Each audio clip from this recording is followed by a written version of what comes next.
The world of tennis owes a great deal to Rene Lacoste, the French tennis legend who was known for his tenacity on the court, but also for his contributions to the fashion industry. From his iconic crocodile nickname to his creation of the Lacoste tennis shirt and the founding of the brand, Lacoste left an indelible mark on the sport and beyond. Join us as we take a deep dive into the fascinating life of this sporting hero. Coming up today on Forehand Frenzy. Jean-Rene Lacoste was born on July 2, 1904, in Paris, France, and would go on to become one of the most iconic tennis players of all time. His nickname, the Crocodile, went beyond referring to his tenacious playing style, but also reflected his determination to overcome adversity. As a player, he was a member of the legendary Four Musketeers, alongside Jean Barotra, Jacques Brugnon, and Henri Cochet, a quartet of French tennis stars who dominated the game in the late 1920s and early 1930s. Lacoste's skill and strategic thinking on the court led him to win 7 Grand Slam singles titles at the French, American, and British championships, cementing his status as one of the greatest players of his time. As a member of the French team, he also won the Davis Cup almost 100 years ago in 1927 and 1928, showcasing his leadership skills and ability to work well with others. But Lacoste's impact on the world of tennis extended far beyond his playing career. In 1929, he introduced the Lacoste tennis shirt, a game-changing innovation that replaced the long-sleeved button-up shirts that had been the standard for decades.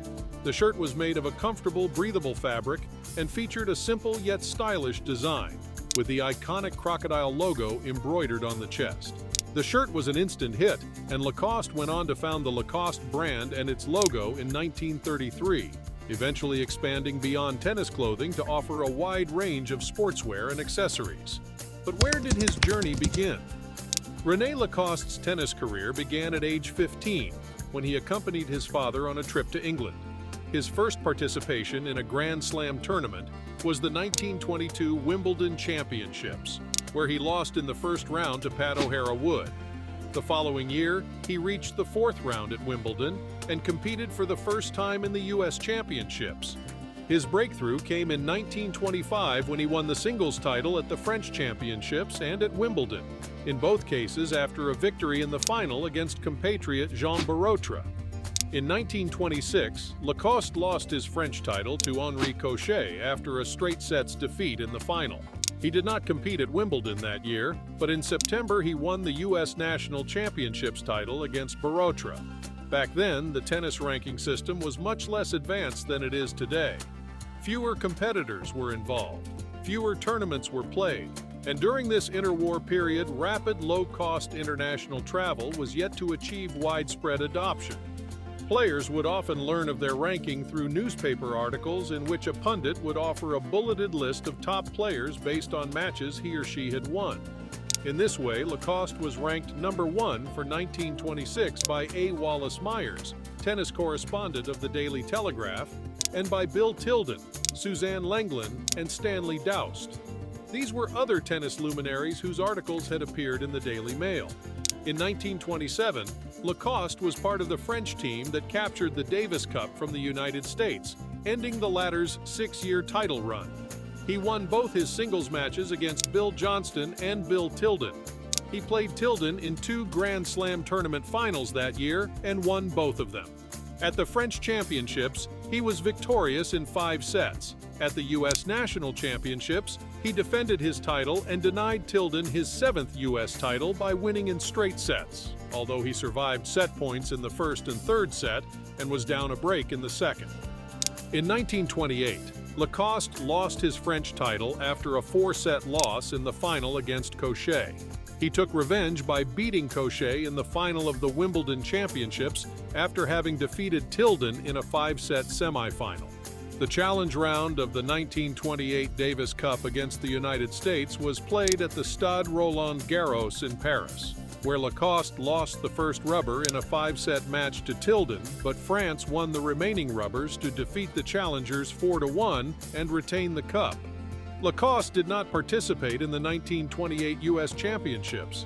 Lacoste won his 7th and last Grand Slam singles title after a tight 5-set final against Jean Barotra in the French Championships of 1929. Failing health, including respiratory disease, led to his withdrawal from competitive tennis in 1929. He would make a brief comeback at the 1932 French Championships, where he defeated reigning Wimbledon champion Sidney Wood in the 3rd round, but lost in the 4th to Harry Lee. He was the non-playing captain of the French Davis Cup team in 1932 and 1933. In his 1979 autobiography, Jack Kramer, the longtime tennis promoter and great player himself, included Lacoste in his list of the 21 greatest players of all time. The 4 Musketeers, including Lacoste, were inducted simultaneously into the International Tennis Hall of Fame in Newport, Rhode Island in 1976. In 1928, Lacoste wrote a book which he titled Lacoste on Tennis. There are numerous explanations of why Lacoste was originally nicknamed the crocodile. In the 1920s, supposedly, Lacoste made a bet with his team captain about whether he would win a certain match, and the stakes were a suitcase made of alligator skin. Following his victory, the American press dubbed him the Alligator. Later, Lacoste's friend Robert George embroidered a crocodile onto a blazer that Lacoste wore for his matches.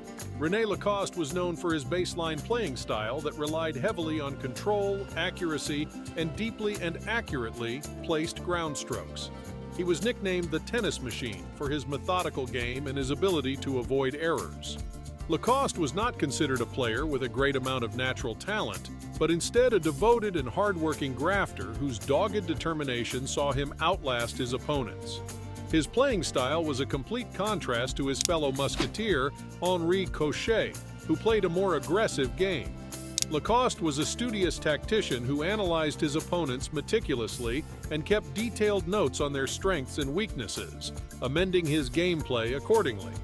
Rene Lacoste founded La Société Chemise Lacoste with André Gillier in 1933. The company's main product was the tennis shirt, which is now known as a polo shirt. Lacoste himself often wore this shirt during his matches, and it had a crocodile embroidered on the chest. The company's management was later taken over by Lacoste's son, Bernard, in 1963. Today, Lacoste is a popular clothing brand that has expanded to include fragrances, footwear, and accessories. Apart from his clothing brand, Lacoste was also a pioneer in the tennis equipment industry. In 1961, he unveiled and patented the first tubular steel tennis racket, which was marketed in Europe, again under the Lacoste brand. However, it was the American brand Wilson Sporting Goods that marketed the racket and orchestrated its mass distribution within and outside the United States under the name Wilson T2000. The racket was stiffer and imparted a greater force to the ball during a stroke than the popular wooden rackets it would replace. It achieved critical acclaim and huge popularity when it was used by American tennis greats Billie Jean King and Jimmy Connors, followed by other greats of tennis, until it was extremely widely adopted. Lacoste's innovation in racket technology changed the game of tennis forever. Rene Lacoste, son of Jean-Marie Magdeleine Lariolette and Jean-Jules Lacoste, was born into a family with roots in Monin, in southwest France, with records of the family's ancestors living in this geographic location as far back as the 1700s. He married Simone de Lachaume, a golfing champion, on the 30th of June 1930, and together they had a daughter named Catherine Lacoste, who became a champion golfer and the president of the golf club Chantaco. The club was founded by her mother and is located just a few kilometers away from Saint-Jean-de-Luz in France. Thank you for watching this video on the life and career of Rene Lacoste, the French tennis player and entrepreneur who left an indelible mark on the sport of tennis and, interestingly enough, both the sports equipment and fashion industries simultaneously. Even today, the Lacoste brand is ubiquitous throughout the world of tennis and is synonymous with style, luxury, and elegance. Notable fans and brand ambassadors have included Andy Roddick, Novak Djokovic, and Arnold Schwarzenegger. We hope you enjoyed learning about Rene Lacoste's achievements on and off the court, including his invention of the steel tube tennis racket and the iconic Lacoste polo shirt.